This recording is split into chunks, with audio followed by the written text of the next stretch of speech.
എന്തായാലും ചെയ്യുന്നത് കള്ളത്തരാ എന്ന ഒരിത്തിരി മാന്യമായിട്ടുള്ള ഒരാളെ കൊണ്ടുവരായിരുന്നില്ലേ? എന്റെ പേര് ഉമ്മർ, ഞാനൊരു മുസ്ലിംസാണ്. ഞങ്ങൾ പാലക്കാട് കല്ലേപ്പുള്ളിയാ വീട്.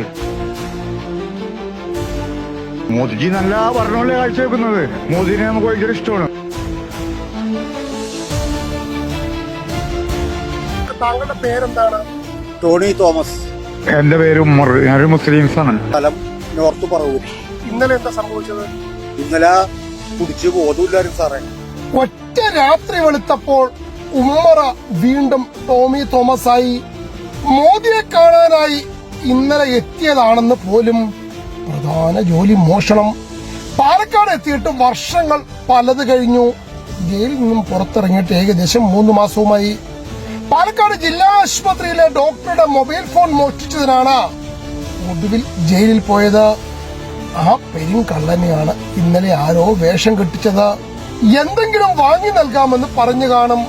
അതാണ് ഈ പാവം മോദി ഫാനായത്. എന്തായാലും പാലക്കാട്ടെ പെരുങ്കള്ളനെയാണ് BJP-ക്കാർ വെളുപ്പിക്കാൻ ശ്രമിച്ചത്. ഇത് ഒരുപാട് ക്രിമിനൽ കേസുകളിലെ പ്രതി ഇപ്പൊ ജയിലിൽ നിന്ന് പുറത്തിറങ്ങിയിട്ട് 3 മാസമായിട്ടുള്ളൂ. അങ്ങനത്തെ ഒരാളെയൊക്കെ പിടിച്ചിട്ട് എന്തോന്നാടെ ഈ കാണിച്ചു കൂടണേ? ഭരണം കിട്ടാന്ന് മാത്രമേ ഉള്ളൂ. അതിന് എന്ത് വൃത്തികേടും കാണിക്കാനായിട്ട് ഒരുവിധ മടിയില്ല.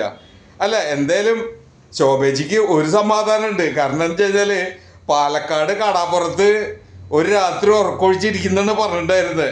പാലക്കാട് കടലില്ല എന്നുള്ള കാര്യം തന്നെ ബോധമില്ല അതിന്. എന്നിട്ടാണ് ആ കടപ്പുറത്ത് ഈ രാത്രി ഉറക്കൊഴിച്ചിരിക്കും ജയിച്ചു കഴിഞ്ഞാലെന്ന് പറഞ്ഞേ. എന്തായാലും ഇരിക്കേണ്ടി വരൂലേട്ടാ. ഇതേമാരത്തെ കാര്യങ്ങളൊക്കെ ചെയ്താൽ ഇത് ജനങ്ങളൊക്കെ കണ്ട് തിരിച്ചറിയുമ്പോ ഇത് തന്നെയല്ലേ ജയിച്ചാലും കാണിക്കാൻ പോകുന്നത്. അപ്പൊ അത്രയ്ക്ക് തന്നെ ഉണ്ടാവുള്ളൂ.